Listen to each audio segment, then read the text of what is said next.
This is Chajga Tapiwa Diamond. This is the Africhair Drive, Cape to Cairo, where we speak about the political, social, and economic issues affecting Africa. We do so without fear, without favor, and without prejudice. What are we talking about? We are in May, end of May, and what happens in May? We celebrate the Africa Month. It is called the Africa Month. Why is it called the Africa Month? Do we know ourselves as Africans? What is the definition of Africa? Where did Africa come from? Those are some of the issues that we'll be discussing on this podcast. So as we are celebrating Africa Month, we have to speak probably just for the purposes of understanding and getting to know what Africa is all about. So when, why, and how, and for us to be here today, what transpired? Those are some of the issues that we'll need to discuss about, have an engagement, speak to everyone about, have at least everyone know and have an understanding about where we come from as Africans. Because like what Chiuna Achebe from Nigeria, one of the prominent authors, said, that as long as the lions don't have their own historians, the story of the lion will always glorify the hunter. Us as Africans, we don't have media spaces where we have an engagement, where we speak about our history, our ethos, our identity as Africans. So the story of Africa is always told from a white man's perspective.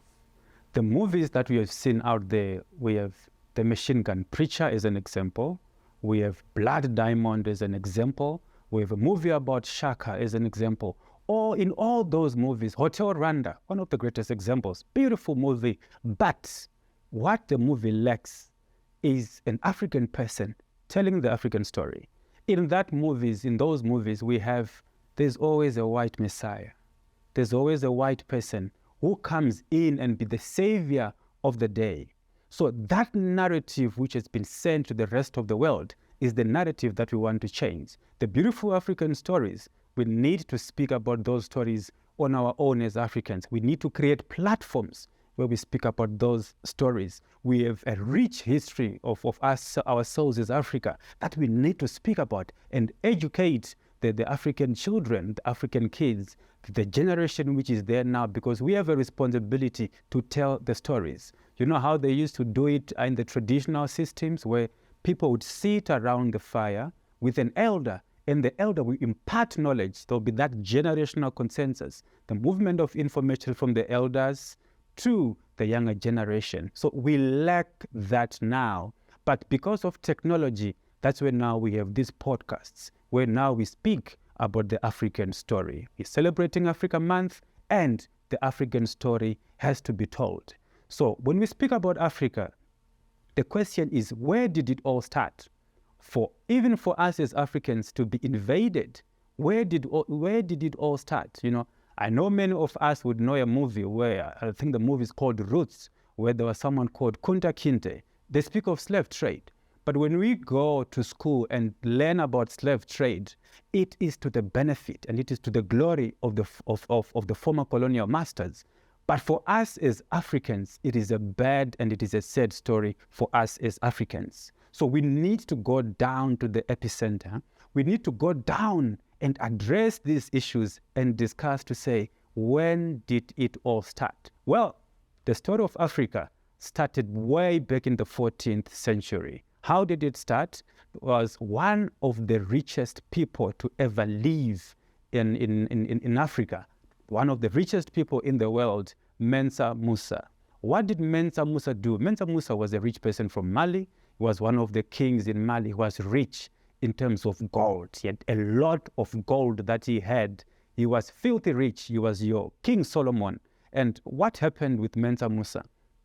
So because we are Africans, we are very traditional.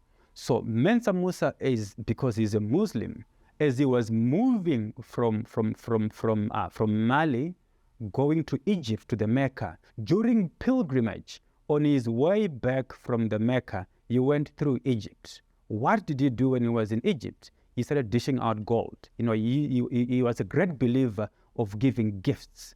So he was giving gifts to people in Egypt. He was giving gold in Egypt. And that gold that he was giving, there was a lot of gold that when he gave people in Egypt, the poor and the needy, when he gave them gold, it caused a lot of disruption in Egypt. And by doing that, he messed up with the Egyptian economy. Egypt took at least 13, 14, 15 years to recover from that. Because when you speak of economics, economics is the study of those without and those who have. So the comparison analysis of the two. So when everyone has wealth, it then means that you will cease to have an economy. So in that time when he was moving from pilgrimage, having dished out God on his way back, and with whatever he did in Egypt, he attracted a lot of attention, especially from the Arab world. He also attracted attention from the West and from the East. Everyone now was saying, we need to go and search where he is. He was coming from Timbuktu.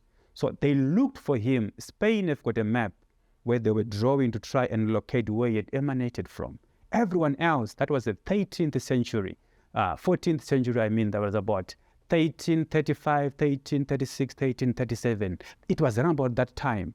So already the former colonial master, they started to have serious interests in Africa. They didn't have gold. We have gold in the mineral resources in Africa. So they started to have a study. They started studying about Africa. Why? Their studies were with regards to colonizing Africa. They wanted to come into Africa. They spent 13th century, 14th century, 15th century, 1800. It took them quite a number of years for them to study Africa. By the 1800, that is the 19th century, in 1800, we have what is called, recklessly so, the Berlin Conference. But I prefer to call it the Congo Conference, because this conference now, by the 7 great superpowers at that particular point in time, what they wanted to do was to divide Africa amongst themselves. There was France, there was Belgium, there was the United Kingdom, there was Portugal. What they wanted was to divide Africa for themselves. And guess what? The central parts of Africa, that is your Democratic Republic of Congo, formerly called Zaire, that part was taken by Belgium. King Leopold II, he took that central part of Africa, the DRC, which is rich in mineral resources. You speak of any mineral resource in Africa, you speak of any mineral resources, they are found in the Democratic Republic of Congo. You have your gold, you've got your iron ore, you've got your copper, you've got your cobalt, which is used for cell phones, that thing that has got, that connects the frequency, the magnetic frequency that we use on our cell phones. It is found in DRC. Everyone is interested in getting DRC, but that portion of the DRC was taken by King Leopold.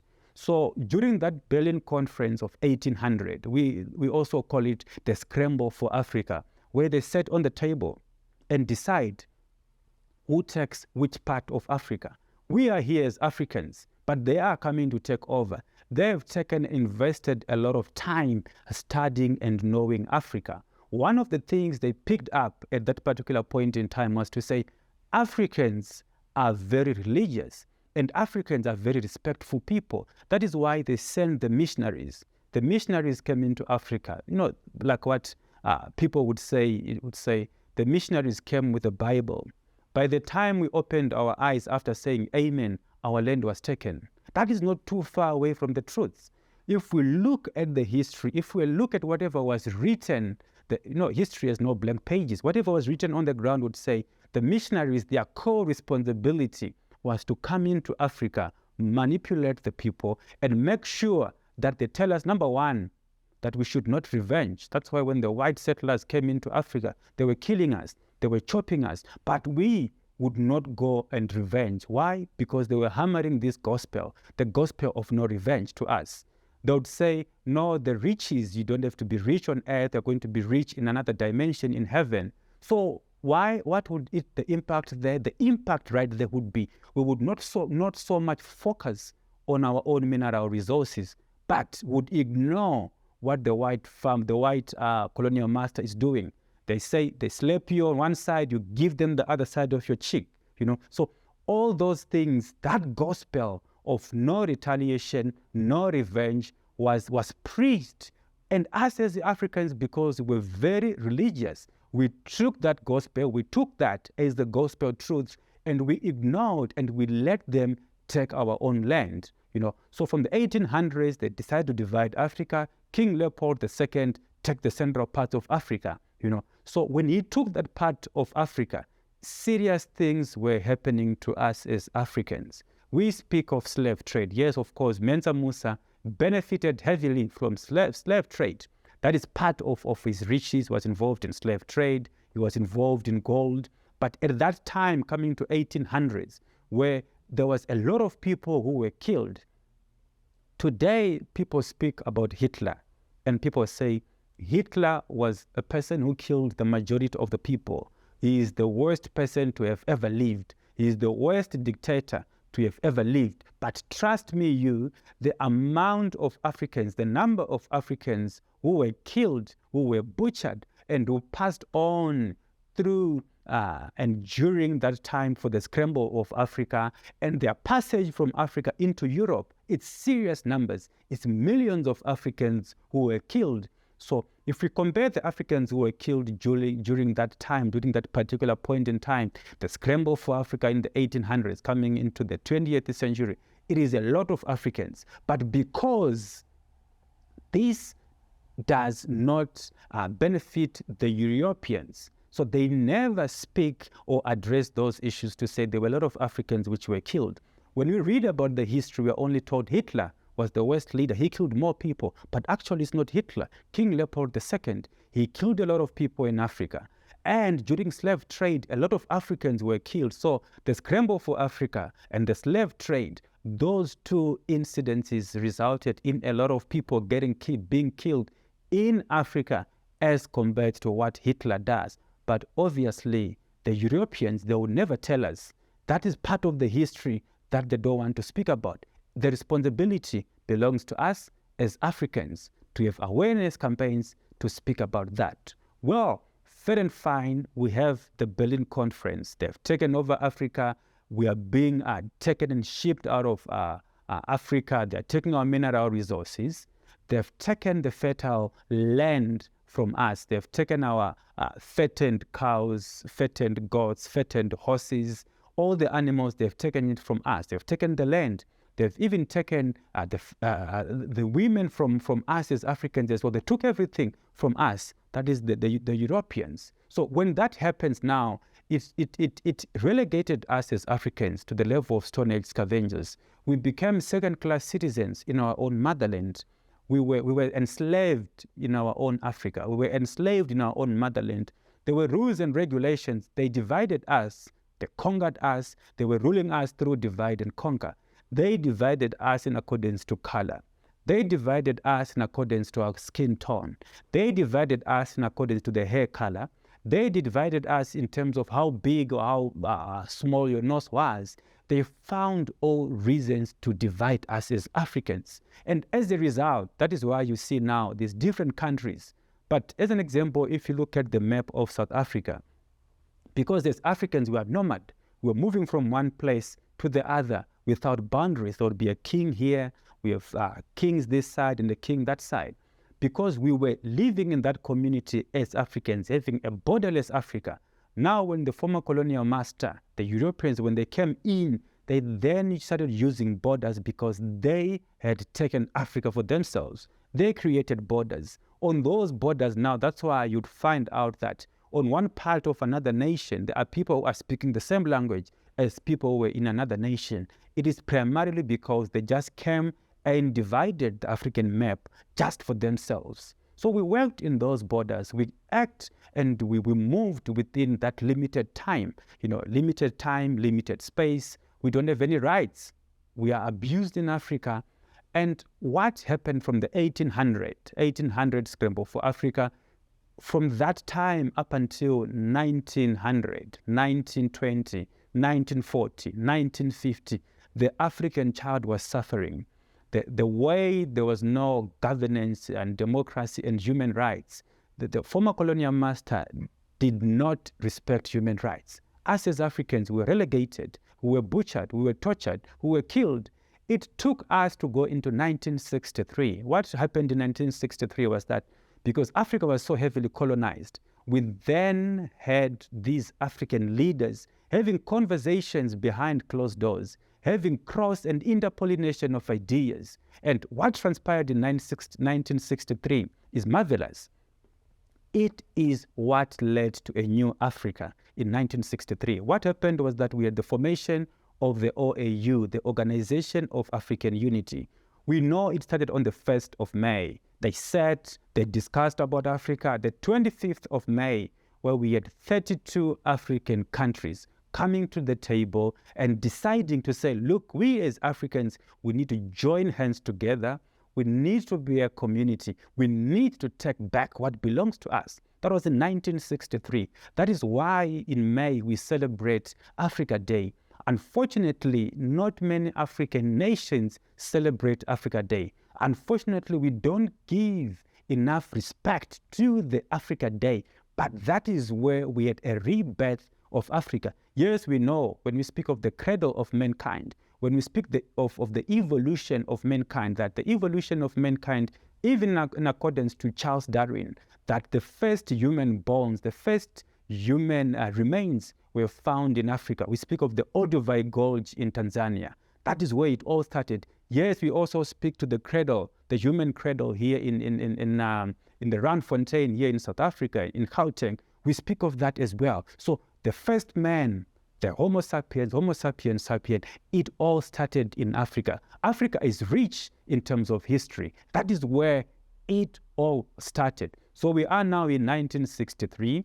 In 1963, we have formed beautiful, the Organization of African Union. Who was there in 1963? We had Kwame Nkrumah coming from Ghana.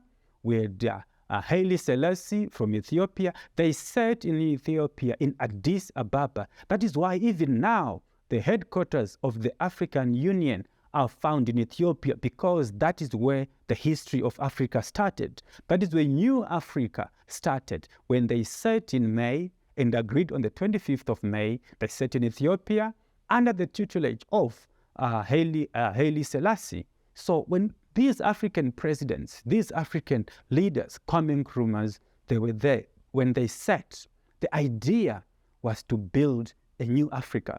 The idea at that particular point in time was to say, us as Africans, we need to be independent. The idea and the mandate at that time was to take over what belongs to Africa. They had something that I call class consciousness. They became conscious that we were limited, that there were no freedoms, that the freedom of association, the freedom of movement, the freedom of anything, we were limited as Africans. So they said 32 countries. They sat as Africans and devised a way and strategy to fight for freedom, to fight for independence, to fight for state sovereignty, to fight for the protection of human rights, because the African child was suffering. So we then started moving bit by bit, the cross-pollination of ideas. That is where now you had ZANU-PF from Zimbabwe, political party, liberation movement, was also formed in 1963. Where is it getting that from? The same mandate, the same blueprint, carbon copy of the new formulation of Africa, the OAU, the Organization of Africa Unity. That's when they were formed. ZANU-PF 1963, the OAU 1963. Julius Nyerere is there, Kwame Nkrumah, everyone is there. These serious leaders, these think tanks, these, I call them the Tabombekis of that time, decided to have an Africa, decided to fight for Africa. Facing the barrel of the gun with limited resources, they said, tooth and nail, we are going to fight. We are going to fight for freedom. Mind you, whatever they were fighting for, it was not for them. They were fighting for us. They were fighting for the future generations. You can never get it as beautiful as that. It's like planting a tree. He who plants a tree is a person whose mindset thinks of the future. Because when people plant a tree, it is not for that particular person to reap the rewards, but it is for the future generations to come and get the fruits of the tree or enjoy the shade of that tree. Because normally those who plant trees take a very long time for them to germinate, for them to grow and bear fruit. So it needs a person who has a mindset for the future. They had a beautiful mindset for the future when they formed the Organization of African Unity in 1963.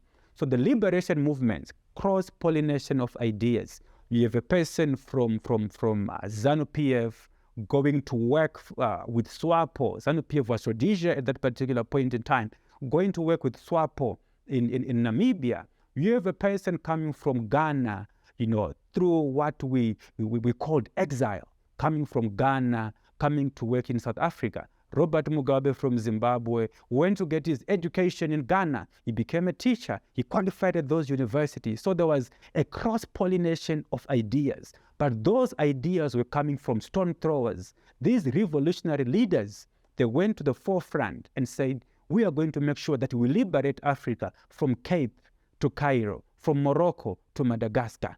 That was the mandate that they had, and they never hit a miss. That is why you'd see that if you read any history about Africa, you read about the history of Zimbabwe, you read about the history of South Africa, you read about the history of Kenya, it is not only the Kenyans who were fighting, it is not only the South Africans who were fighting for their liberation, but it was everyone fighting together for the liberation and emancipation of the African child. That is what is critical about the formulation of the OAU, the Organization of African Unity.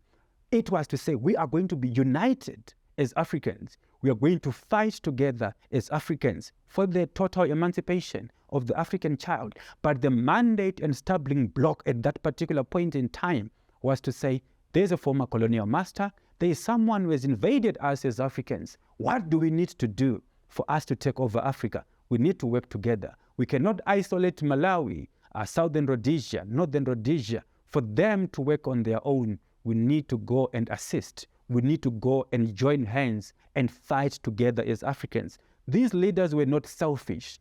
That is why even when Ghana had their own independence, they did not fold their arms and sit and say, we have our own independence, the rest of Africa, sort yourselves out. When there was war in Mozambique, everyone would send troops and soldiers into Mozambique. We saw what was happening between Renamo, the Frelimo, and fighting against the former colonial master. Everyone was getting involved.